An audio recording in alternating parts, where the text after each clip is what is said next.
पाठीमागे बघा. नाही पाठीमागे.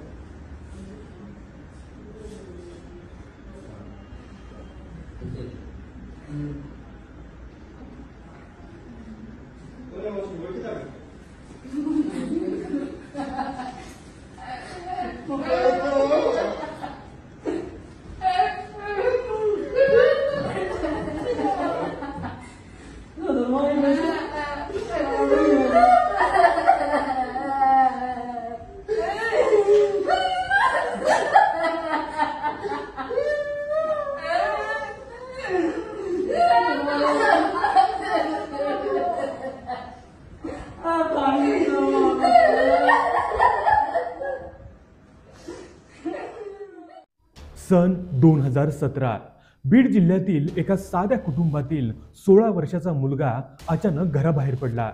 कुणालाही न सांगता, न कुठली चिठ्ठी, न कुठला संदेश. आईने दारात जाऊन जोरात हाक मारली, पण तो परत फिरून पाहायलाही थांबला नाही. पालकांच्या मनात भीती पण आशा होती की तो परत येईल. पहिला आठवडा नातेवाईक, मित्र, शेजारी सगळीकडे शोधाशोध सुरू झाली. पहिला महिना गावातील गल्ली बोळ, बस स्थानके, रेल्वे स्टेशन, काहीच पत्ता नाही. महिने जात राहिले. घरातील भिंतीवर त्याचे फोटो धूळ खात राहिले. आई रोज देवळात दिवा लावत राहिली, पण त्या दिव्याच्या ज्योतीसारखीच तिच्या मनातील आशाही मंदावत चालली. वडिलांनी अनेक वेळा दूरवरच्या शहरांमध्ये जाऊन चौकशी केली, पण प्रत्येक वेळी परतताना हात रिकामे, मन मात्र आणखी तुटलेले. वर्षानुवर्ष गेली. गावकऱ्यांच्या बोलण्यातही हळूहळू एकच वाक्य ऐकू येऊ लागले, बहुतेक तो आता या जगात नसेल. पालकही हळूहळू ही कटू गोष्ट मनोमन स्वीकारू लागले. पण इथेच आली वळण घेणारी कहाणी. बीड पोलिसांकडे जुने हरवलेल्यांचे रेकॉर्ड तपासण्याची मोहीम सुरू होती.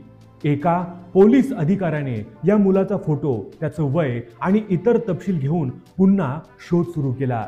आधुनिक तंत्रज्ञान, सोशल मीडियावरील शोध आणि जुन्या ओळखपत्रांच्या पडताळणीमधून एक धागा सापडला. तो धागा पोलिसांना महाराष्ट्राच्या बाहेर घेऊन गेला. तिथे एका ठिकाणी एका छोट्या कामधंद्यात गुंतलेला, शांत, स्वतःमध्येच राहणारा तरुण त्यांना दिसला. पोलिसांनी संवाद साधला, प्रश्न विचारले आणि हळूहळू त्याची खरी ओळख समोर आली. हा तर तोच बीडमधून 8 वर्षापूर्वी हरवलेला मुलगा. आणि मग 8 वर्षांनी जेव्हा तो घरी पोहोचला, तेव्हा घरासमोर लोकांची गर्दी जमली होती. आई त्याला पाहताच धावत पुढे आली, गळ्यात मिठी मारून अश्रूंनी भिजवून टाकलं. वडील पाठीवर हात ठेवून फक्त एवढंच म्हणाले, तुझ्या परतीची वाट पाहणं हेच आमचं जगणं होतं.